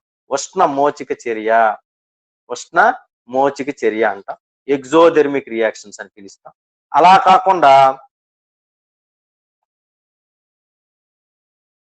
కాకుండా రియాక్టెంట్ యొక్క ఎనర్జీ మనం గ్రాఫ్ గీసాం. గ్రాఫ్ గీసినప్పుడు ఇలాగొచ్చింది రియాక్టెంట్. సో ఇక్కడ చూస్తే ఇది ఎనర్జీ అనమాట. ఇది మనం గ్రాఫ్ ఏంది ఎనర్జీని తెలియజేస్తుంది. సో ఇది మనం పొటెన్షియల్ ఎనర్జీ అది పెడతాం. ఇవి రియాక్షన్ కోఆర్డినేట్స్, అంటే రియాక్టెంట్స్ ప్రొడక్ట్స్ అన్ని కూడా దీని మీద ఉంటాయి. సో ఇది మనకి ఈఆర్, ఇది ఎనర్జీ ఆఫ్ ప్రొడక్ట్స్. సో మనం చూస్తే ఇది ఏ రియాక్షన్ అడుగుతాడు, ఎగ్జోథెర్మిక్ రియాక్షనా ఎండోథెర్మిక్ రియాక్షన్ అని అడుగుతాడు. ఇది ఏ రియాక్షన్ అని మనకి ఎలా తెలుస్తుందంటే, మనం చెప్పాం delta H is equal to enthalpy అనమాట. Delta H is equal to EP minus ER చేయాలి. EP minus ER. ఇక్కడ ఈపీ వాల్యూ ఇక్కడ దీని సపోజ్ ఇక్కడ వస్తుంది, దీని వాల్యూ పర్టికులర్ ఇక్కడ ఉంటుంది. సో దీని వాల్యూ ఎక్కువ ఉంది కదా ఈపీ వాల్యూ, అప్పుడు మనకి ఏమొస్తుంది, ఈపీ మైనస్ ఈఆర్ ఎంత వస్తుందంటే పాజిటివ్ వస్తుంది. సో ఈ రియాక్షన్ మనం ఏ రియాక్షన్ అంటామంటే ఎండోథెర్మిక్ రియాక్షన్ అంటాం, ఉష్ణ గ్రాహక చర్యలు అంటాం. సో ఈ మనకి గ్రాఫ్స్ మీద మనకి బిట్స్ వస్తే మీరు చాలా ఈజీగా రాయాలి. ఫోకస్ చేయాల్సింది ఏంటంటే activation energy is equal to threshold energy, ఆరంభ శక్తులు మైనస్ క్రియాజనక అణువుల యొక్క సగటు శక్తుల యొక్క భేదాన్నే మనం ఉత్తేజిత శక్తి అంటాం. ఒక చర్యకు ఉత్తేజ శక్తి ఎక్కువ ఉందంటే చర్య చాలా తక్కువగా జరుగుతుంది. మరి ఉత్తేజ శక్తిని తగ్గించాలంటే ఏం చేయాలి, ఈఏని ఎనర్జీని తగ్గించాలంటే ఏం చేయాలి? సో మన క్యాటలిస్ట్ సమక్షంలో మనం చర్యను చేస్తే మనం ఉత్తేజ శక్తిని తగ్గించవచ్చు. ఇకపోతే ఈ ఉత్తేజ శక్తి ఆల్రెడీ మనం చెప్పాం ఇందాకే, ఉత్తేజ శక్తి is equal to threshold energy minus average energy of reactants చెప్పాం. మనకు ఆల్రెడీ జీరో యాక్టివేషన్ ఎనర్జీ ఉందనుకోండి, ఆ రియాక్షన్స్ వెరీ ఫాస్ట్ రియాక్షన్స్ అండి. Those reactions are instantaneous reactions. మనం చూపించాం అయానిక్ రియాక్షన్స్ మనం చూసాం. అయానిక్ రియాక్షన్స్ లో ఫస్ట్ మనం చెప్పాం rate of reactions. Ionic reactions rate చాలా చాలా స్పీడ్ గా ఉంటుంది. స్పీడ్ కారణం ఏంటంటే ఇందులో యాక్టివేషన్ ఎనర్జీ ఆల్మోస్ట్ జీరో అండి. అందువలనే మనకి ఏమవుతుందంటే రియాక్షన్ రేటు చాలా ఫాస్ట్ గా ఉంటుంది. సో అందువలనే ఈ రియాక్షన్స్ ఫాస్ట్ రియాక్షన్స్ అంటాం. So activation energy almost zero, those reactions are very fast reactions. అలా కాకుండా లో యాక్టివేషన్ రియాక్షన్స్ వచ్చాయి అనుకోండి, వాటిని మామూలు రియాక్షన్స్ అన్న medium fast are fast reaction. ఇవి వెరీ ఫాస్ట్ అంటే with in fraction of seconds లో జరిగిపోతాయి. ఇక్కడికి వచ్చినప్పుడు 10⁻⁻1 ఇలా జరుగుతాయి. ఇవన్నీ కూడా ఇవి చూస్తే ఫాస్ట్ రియాక్షన్. అలా కాకుండా హై యాక్టివేషన్ రియాక్షన్ ఉందనుకోండి, ఆ రియాక్షన్ మనం ఏమంటామంటే స్లో రియాక్షన్స్ అంటాం. మనం ఇందాకే చెప్పాం, డిస్కస్ చేసాం. స్లో రియాక్షన్స్ అన్ని కూడా ఏ రియాక్షన్స్ అని చెప్పాం, గ్రాఫైట్ కన్వర్ట్ ఇంటూ డైమండ్, అలాగే carbon plus O2 gives rise to CO2, అలాగే H2 plus O2 gives rise to H2O, అలాగే ఇంకొకటి రియాక్షన్ కూడా మనం ఏదో డిస్కస్ చేసాం. అది ఏంటంటే ఐరన్ కన్వర్ట్ ఇంటూ తుప్పు, ఐరన్ తుప్పు కింద రస్ట్ కింద మారే చర్య కూడా వెరీ స్లో రియాక్షన్స్. ఈ రియాక్షన్స్ లో ఐ యాక్టివ్ అది అడుగుతాడు,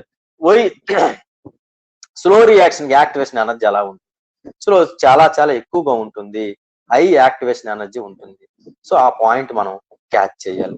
అలా కాకుండా ఒక రియాక్షన్ ని ఫార్వర్డ్ రియాక్షన్ ని బ్యాక్వర్డ్ రియాక్షన్ ఆధారంగా చేసుకొని కూడా ఒక రియాక్షన్ ఎగ్జోథెర్మిక్ రియాక్షనా ఎండోథెర్మిక్ రియాక్షనా అని చెప్పొచ్చు. డెల్టా హెచ్ నెగిటివ్ వస్తుందా పాజిటివ్ వస్తుందా అంటే మనం అలా రాసినప్పుడు ఏమొస్తుందంటే మనకు ఒక రియాక్షన్ ఇచ్చాడు, ఫార్వర్డ్ రియాక్షన్ కి అడు EF10 ఇచ్చాడు. అలాగే అంటే ఫార్వర్డ్ రియాక్షన్ యొక్క ఎనర్జీ అది. అలా కాకుండా యాక్టివేషన్ ఎనర్జీ, ఫార్వర్డ్ రియాక్షన్ యొక్క యాక్టివేషన్ ఎనర్జీ 10, అలాగే బ్యాక్వర్డ్ రియాక్షన్ యొక్క యాక్టివేషన్ ఎనర్జీ ఒక 15 ఇచ్చాడు. అప్పుడు ఈ రియాక్షన్ ఎక్సోథెర్మిక్ రియాక్షనా ఎండోథెర్మిక్ రియాక్షనా అనేది మనం చెప్పాలి. సో దానికి ఒక సూత్రం ఉందండి. Delta H is equal to E forward activation energy of forward minus activation energy of backward వేస్తే మనకు వచ్చేస్తుంది. అప్పుడు మనకి ఏమొస్తుంది 10 మైనస్ 15 వేసాం. అప్పుడు ఎంత వచ్చింది? మైనస్ వచ్చింది, వాల్యూ వచ్చింది, నెగిటివ్ వాల్యూ. సో మైనస్ వస్తే డెల్టా హెచ్ నెగిటివ్ అయితే ఆల్వేస్ ఎగ్జోథెర్మిక్ రియాక్షన్స్ అంటే హీట్ లిబరేట్ అవుతుంది, ఉష్ణము విడుదలవుతుంది ఆ రియాక్షన్స్ లో. ఆ రియాక్షన్ ఎగ్జోథెర్మిక్ రియాక్షన్స్ అంటాం. అలా కాకుండా ఉష్ణము మనకి పాజిటివ్ వచ్చింది అనుకోండి ఎండోథెర్మిక్ రియాక్షన్స్ అంటాం. సో ఇక్కడ మనం మైనస్ వచ్చింది కాబట్టి డెల్టా మనం ఏం చెప్పొచ్చు? డెల్టా లెస్ దాన్ 0 అని అర్థం, 0 కంటే తక్కువ ఉంది. సో ఆ రియాక్షన్ మనం ఎగ్జోథెర్మిక్ రియాక్షన్ అంటాం, ఉష్ణ మోచిక చర్యలు అంటాం, ఉష్ణం విడుదలవుతుంది. అలా కాకుండా మనం ఇక్కడ ఇచ్చాం కండిషన్స్ కూడా మనకి చెప్పాం. అలా కాకుండా ఫార్వర్డ్ రియాక్షన్ యొక్క ఎనర్జీ ఎక్కువ ఉంది అనుకోండి బ్యాక్వర్డ్ కంటే, ఆ రియాక్షన్ లో డెల్టా పాజిటివ్ వాల్యూ వస్తుంది. Delta H is equal to positive, that reactions are called as a endothermic reactions అంటాం. ఇకపోతే అరిహీనియస్ ఈక్వేషన్ అండి.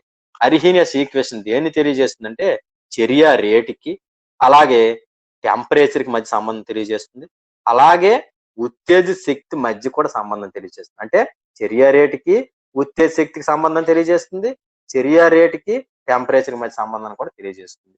సో దానికి సూత్రము అరిహీనియస్ అనే శాస్త్రవేత్త ఒక సూత్రం ప్రవేశపెట్టాడండి. A into e power minus EA by RT. ఇక్కడ మరి ఆర్ ఏంటంటే అది మనకి గ్యాస్ కాన్స్టెంట్ అండి.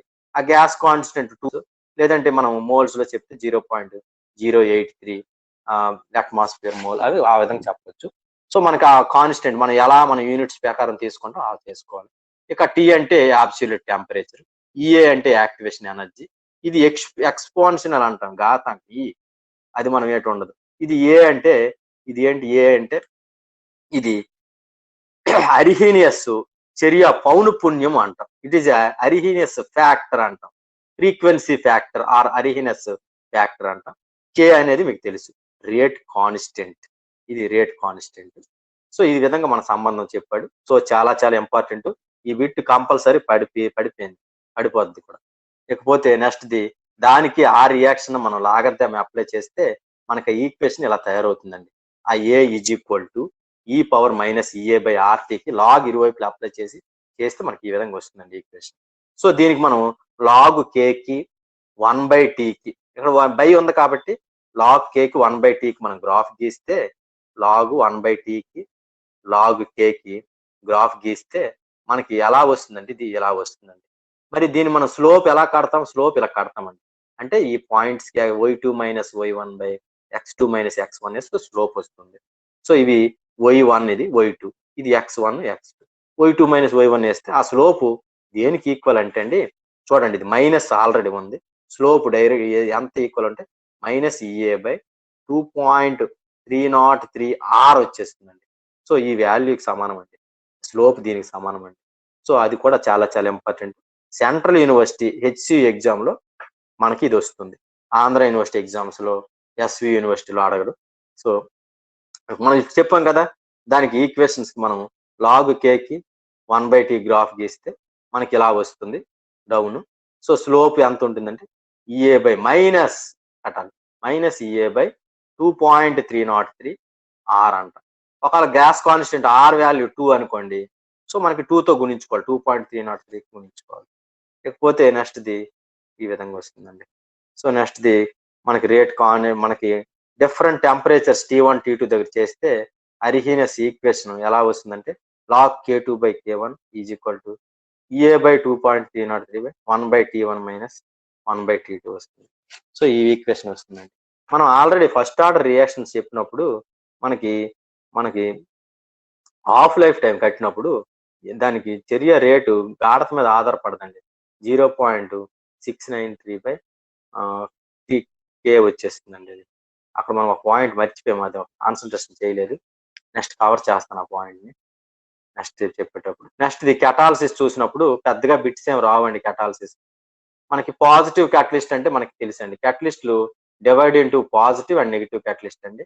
పాజిటివ్ క్యాటలిస్ట్ అంటే చర్య రేట్‌ని ఇంక్రీజ్ చేస్తుంది. నెగెటివ్ క్యాటలిస్ట్ మనకి చర్య రేట్‌ని తగ్గిస్తుందండి.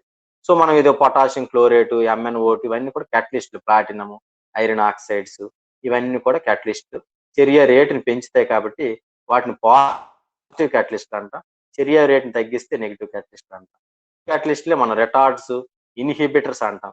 చర్య ఉత్ప్రేరకాలని అవరోధాలు లేదా విషాల కింద మనం చెప్పుకుంటాం నెగెటివ్ క్యాటలిస్ట్‌ని. అలాగే హెటెరోజీనియస్ క్యాటలిస్ట్, హోమోజీనియస్ అంటే ఆల్ రియాక్టెంట్స్ అలాగే క్యాటలిస్ట్‌లు సేమ్ ఫేజ్‌లో ఉండాలి. దాన్ని మనం హోమోజీనియస్ అంటాం. అలా కాకుండా డిఫరెంట్ ఫేజ్‌లో ఉంది. ఇది గ్యాస్ ఫేజ్‌లో ఉంది. ఇదేమో సాలిడ్ ఫేజ్‌లో ఉంది.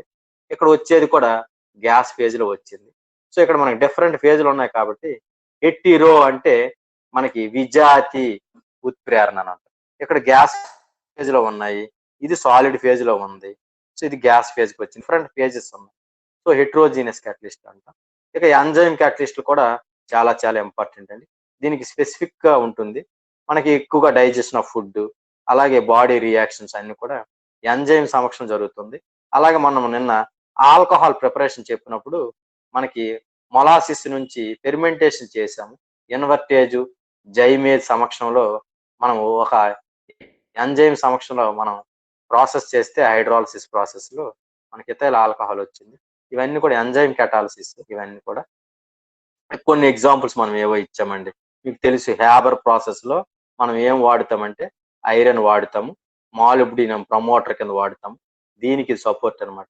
మనం అమ్మోనియాని తయారు చేస్తాం.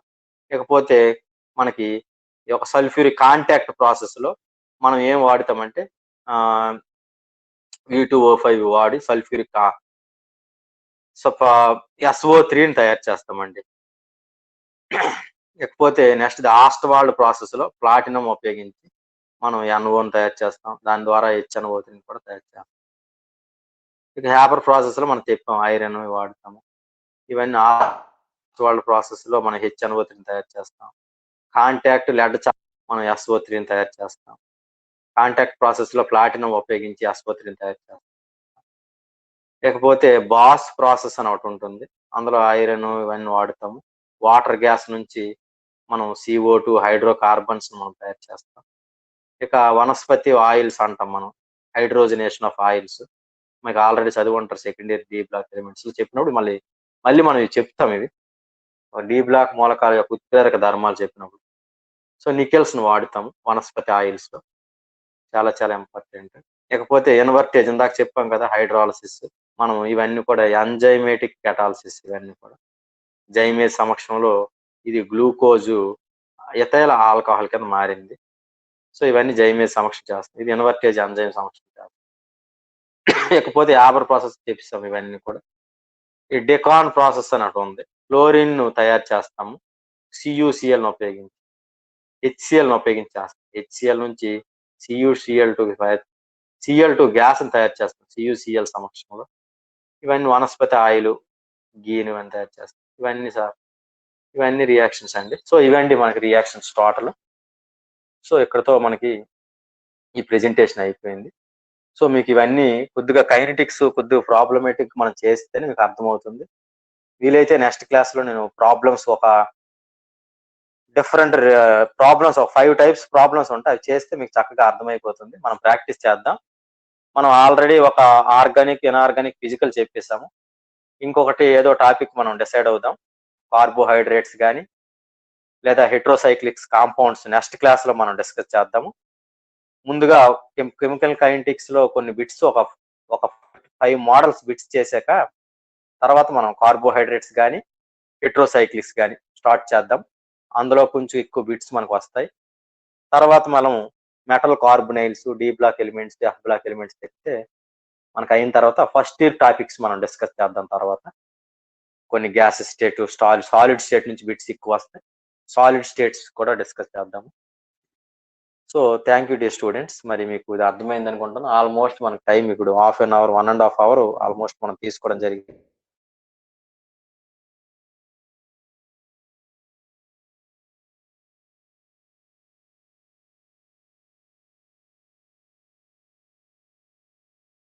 So thank